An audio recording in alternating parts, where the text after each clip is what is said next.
What happened was when I would be looking on YouTube, there was so much bad advice, so many grifters, so many bad people who were causing people to lose a crap ton of money because they were telling them to buy stocks that were just super risky. I'm like, okay, I can't do this anymore. I have to go after these people. What are some very easy, straightforward things that you can do to become financially literate? You want to start off with the basics, right? What you're going to want to do is instead of reading books, because books are kind of outdated, nobody really reads books anymore. Everything is like YouTube and quick and fast. The best thing I would recommend is I will go on YouTube. There are some very entertaining channels that can teach you about finance in a very entertaining way where it'll keep your attention and you'll still learn something. One of them will be Caleb Hammer. I would definitely watch his channel. He's blowing up in finance right now. Basically, he's a channel, for those who don't know, he finds random people, couples, different things like that.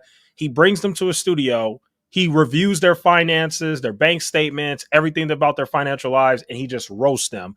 And when you watch that, you learn so much about what to do and what not to do. So I think that's one place that I would start off right there is YouTube. Now, obviously, you got to be careful because there's a lot of clowns and a lot of grifters. That's why I'm being very specific in who I'm telling you. I'm saying Caleb Hammer is a good one.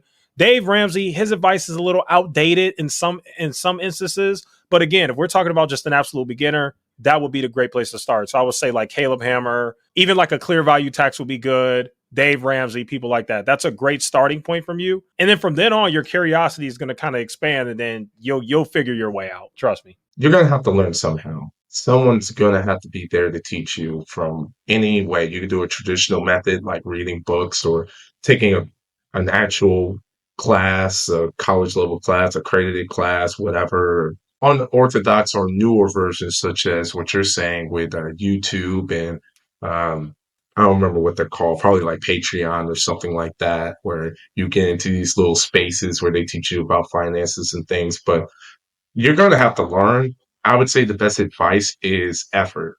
I think there's a lot of people I met where you break it down to them, and even Caleb Hammer, because I watched some of this stuff, and shout out to Caleb. You see that there's a good amount of those people, they know what they're doing. They just lack the discipline. So he'll go over stuff, or for you, you can go over stuff in your life, and you know that you're overspending. You know that you're not investing or not creating a proper future for you. And then there's just a part of you that just doesn't care.